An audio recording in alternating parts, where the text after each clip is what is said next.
Yo, what's up, y'all? Today I'm gonna make the most in-depth PvP guide for y'all boys. It's the only one you're ever gonna need.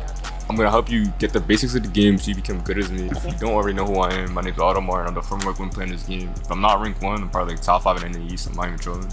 I'm capped in the 11th division right now, and right now, as I'm recording this, I'm number 2 on the leaderboard. Before the video starts, if you could drop a like, comment, and sub, that'd be greatly appreciated. If this video gets 50 likes, I'll make a part 2 going over builds, and if that video does well, I'll make a part 3 going abilities. I have a Discord server. I'm gonna link below in the description. Let's get straight into this video, man. Let's go. For like, I'm gonna start off with the parry system itself, actually. So in this game, you have 2 types of parries. You have a normal parry and a green parry, and there's a huge difference between a normal parry and a green parry. So I'm about to show you guys right now. So I'm just getting my posture high first, like super high.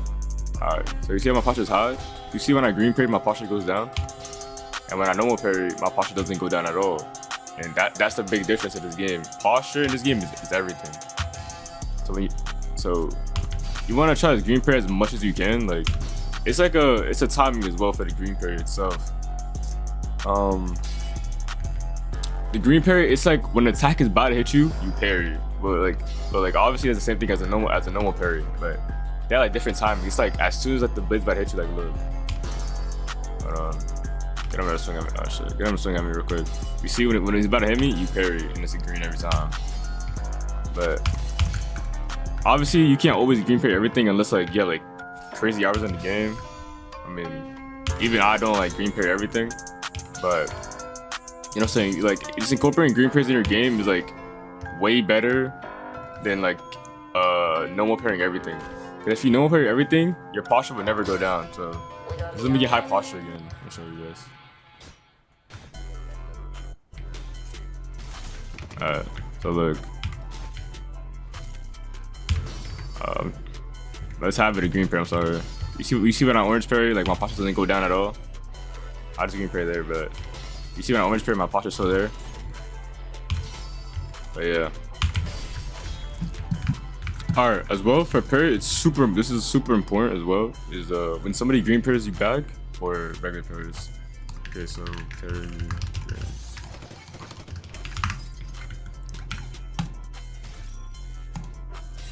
So you see how I barely got any posture? Barely any posture.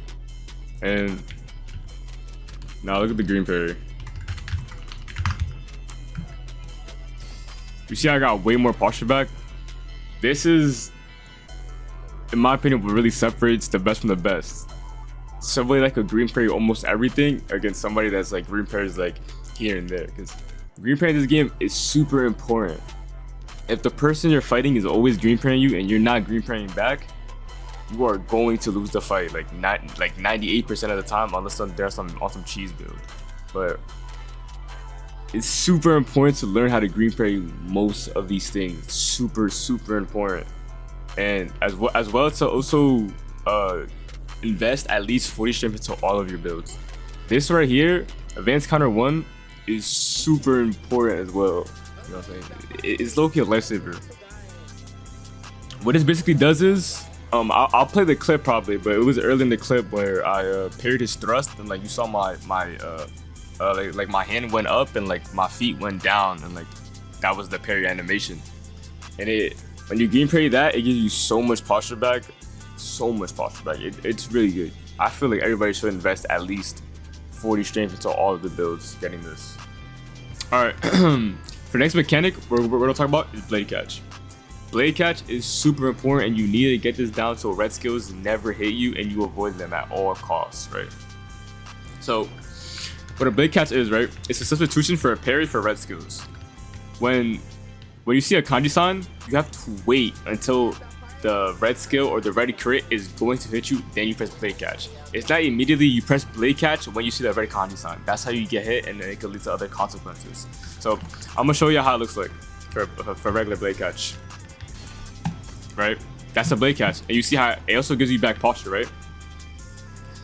Your crit will only turn red after you parry, and there's a duration on it. You know what I'm saying? You can't parry, wait 10 seconds, and then press your crit and think it's gonna be red. No, your crit only turns red when you parry for like I think 4 to 5 seconds, right?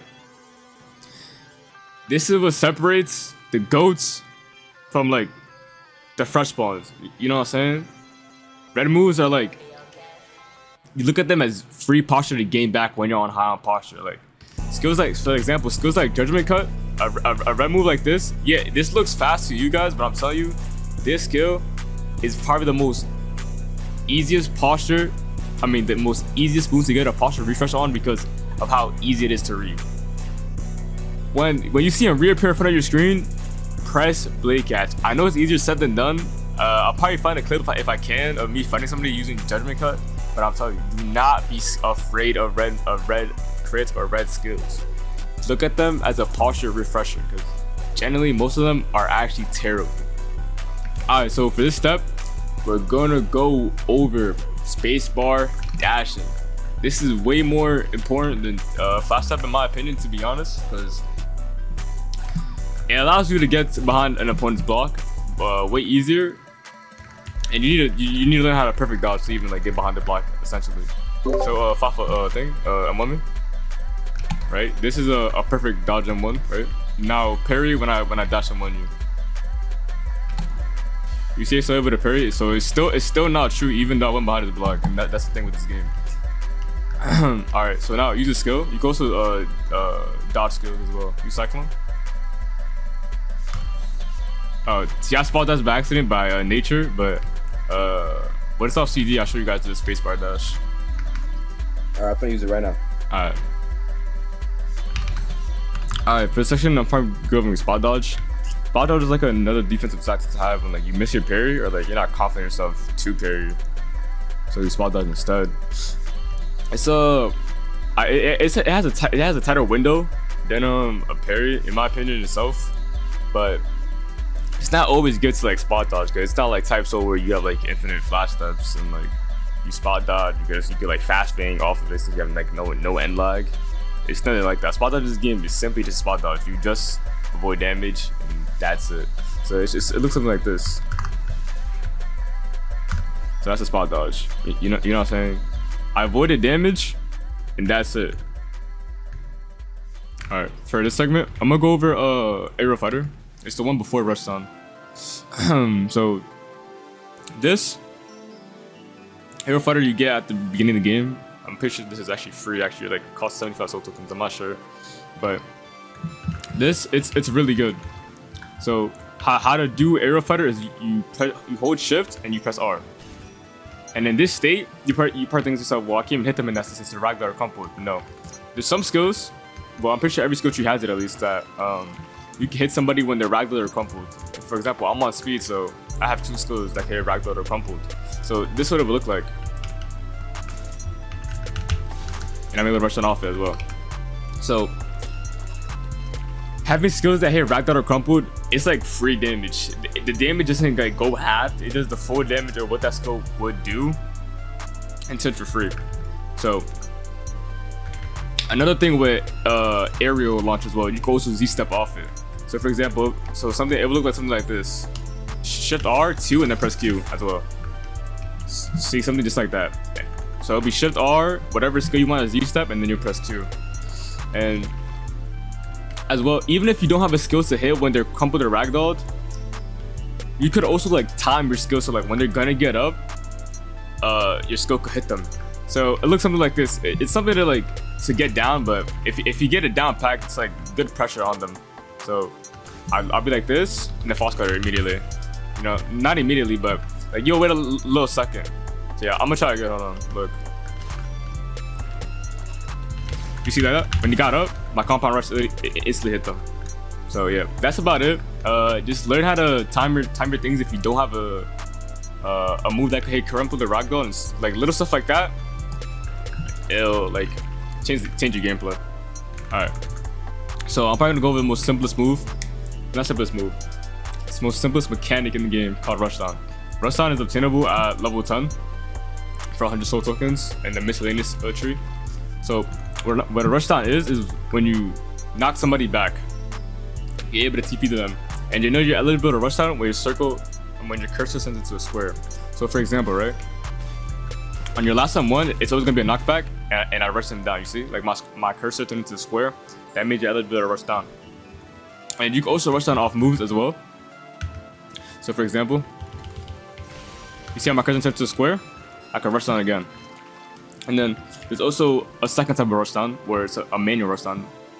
It's called a manual rush down. I believe you get this at level 15 for 200 soul tokens. And it's a rush down, but you don't need to knock back. You could just hold shift and hold Q on somebody and you'll rush them down just like that for free. But keep in mind that does take a shumple bar and a little bit of Rialto. So yeah, that's a rush down. Alright, now AP is another super simple mechanic as well. You get it when you start off the game, no matter what. At the bottom right, sometimes when you fight, you'll see numbers at the bottom right. Those indicate your combo meter or like damage bonuses. So you gotta hit people like 5 to 6 times, and then like it'll start to activate. So when you see this means this is the start of your combo meter or damage meter in a sense. This line that keeps going down is the time limit you have to hit somebody, or else it'll go away. But when you hit somebody, it goes up and up and up and up, and it caps out at 1.4. 1.4 is the max you can have of AP, unless you have a spirit shot called Domination. And it increases it by like 0.25, I'm pretty sure. So as long as you keep hitting somebody, the AP will always go up. And having AP in this game having AP up is always super good, because when you guard break somebody, you're gonna do so much damage to them. And just in general, all your skills is buffed, your M1's buffed, literally everything you do is 30 buffed. So yeah, that's AP. Alright, next up is Slippery Fighter. Slippery Fighter is a miscellaneous skill you get down later in your prog, like level 40-ish, I believe-ish. And when you win the clash, you'll press your counter button, and then you'll kick them in the air. And then you'll be able to rush down or Z-step off of it. So I'm gonna show you how Slippery Fighter looks like after you win a clash. Alright, Fafa, on my 3, ready? 1, 2, 3.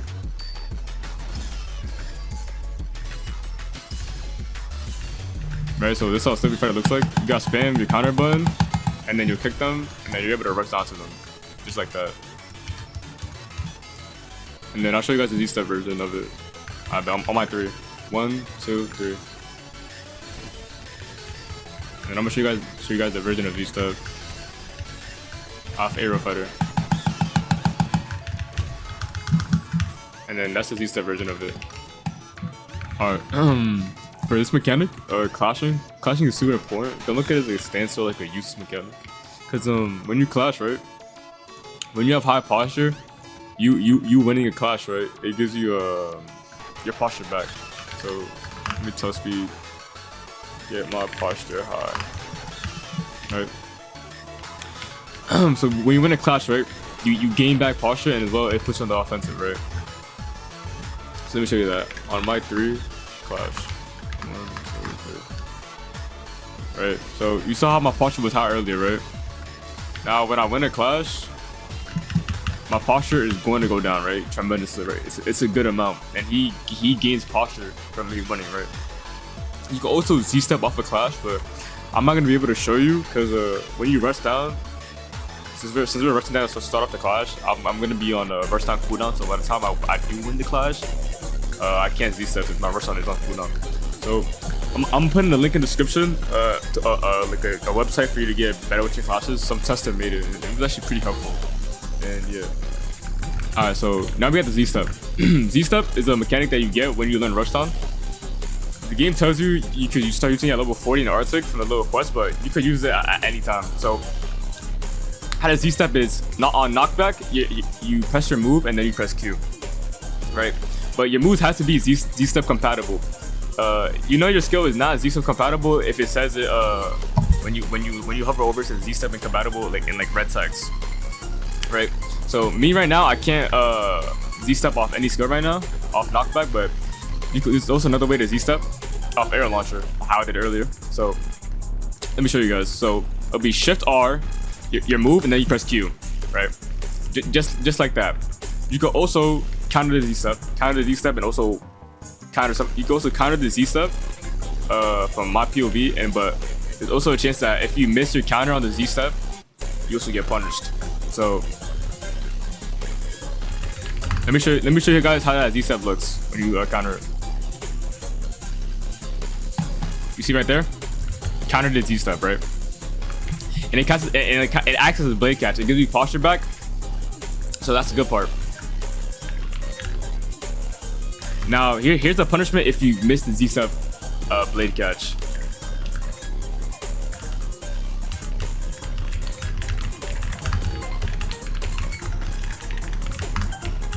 Here's a punishment for missing it. You see, I'm in a state where I can't do anything, and it knocks me down. When you miss the ZSTEP catch or the 50-50 guess, they could punish you for at least like 2 to 3 M1s, maybe M1 and a skill off. So it's very important that you don't spam M2 when somebody rushes you down. And yeah, that's about it for ZSTEP. All right, next up is spiritual pressure. You can get this from miscellaneous as well, going to the lefts. It's called spiritual potential, which in this game is called aim or aura. You get this by being on the offensive. So if I just M1 him over and over, right? You see this little bar down here under your Riatu, it goes up when you do offensive things. But if you're standing still and not doing anything, it will just go down, right? So you have to keep on wanting, keep putting pressure, right? And even parries give you bar as well, right? It's a little less than my M1s. Let me just show you guys that. M1 me. Alright, look. You see how my bar went up? You see how my bar's going up, right? That means I'm getting my theme, right? And when you get your theme, you gain a damage boost and the HP pack. So let me just get low actually. Alright, now right? Let me get my theme real quick.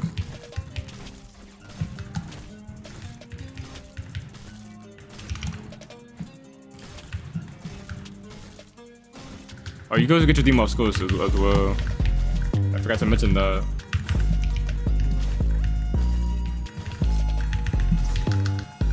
That sounds good.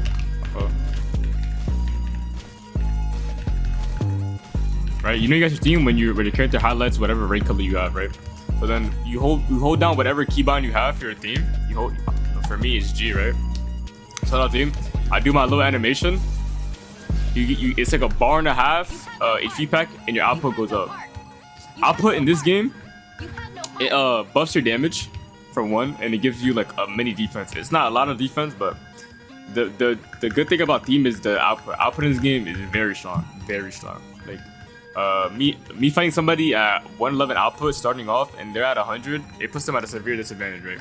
So this all theme is, it just buffs your damage, gives you like a mini defense, HP pack, and yeah, that's all theme is.